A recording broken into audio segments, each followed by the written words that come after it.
মনে করেন যে গৃহস্থরে ফকির হওয়া নাকি ভাই কিছুদিন গেলে বুঝছা আর কামলায় বড় লোক হয়ে যাবি।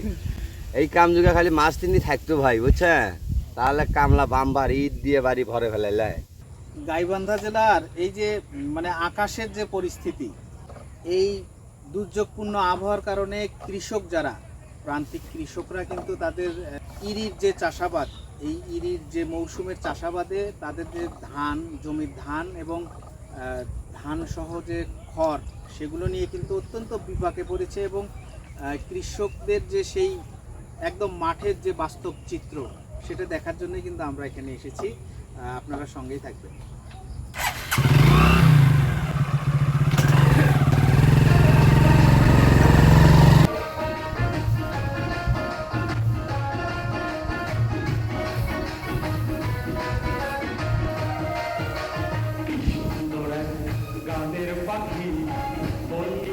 ধান আর ফল নিয়ে খুব সমস্যা, আকাশ খারাপ। এই বৃষ্টি পারে বিপদে পড়ছে, একটু ধান থেকে কম পাচ্ছে। মানে দেখতেছেন তো আবহাওয়া খুবই খারাপ।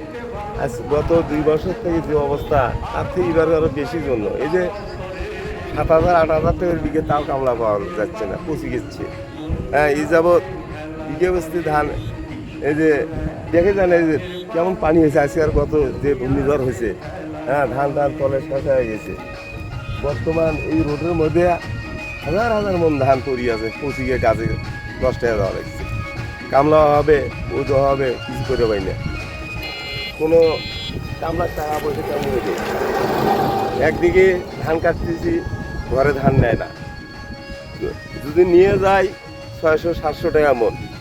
হ্যাঁ, আমরা বাঁচবো কীভাবে? 1400 কয়েক টাকা রেট দিচ্ছে সরকারের, 40 টাকা। সরকার তো আর এভাবে কেনে না। চাতালারা দেখছে কোনো চাতালালা ধান দিচ্ছে না। হ্যাঁ, ভর্তি কোনো কিছু নাই, সরকার তো কোনো কেয়ার নেয় না। আমরা বাঁচবো কীভাবে? বিরাট সমস্যা ভাই, বৃষ্টির জন্যে ধান কাটা যাচ্ছে না। তা ধান কাটলেও ধানের মনে করেন যে বিঘায় 4,000 টাকা, আবার পানির কারণে 5,000 6,000। মনে করেন যে গৃহস্থরে ফকির হওয়া নাকি ভাই কিছুদিন গেলে বুঝছা আর কামলায় বড় লোক হয়ে যাবি। এই কাম যুগে খালি মাছ তিনি থাকতো ভাই বুঝছা, তাহলে কামলা বাম্বার ইট দিয়ে বাড়ি ভরে ফেলাইলে। না ওই যে আচ্ছা, কিন্তু ধানের দাম মানে একদিকে লেবারের দাম বেশি, আর একদিকে ধানের দাম কম। সরকার যে রেট দিছে এই রেটে তো নিচ্ছে না ভাই। সরকারি রেট, যে সরকারি রেটে ধান নিবে, কিন্তু আরও মাস 2 দেরি হবে, 1-1.5 মাস দেরি হবে। এখন তো মনে করেন যে 800 টাকা 700 টাকা মন, এই দামে মনে করেন কৃষক আবাদ করাই বাদ দিবে, ভুট্টা লাগাবে সামনের বার থেকে বুঝছেন। ধান আর ভাত আর ফেটে যাওয়া লাগবে না।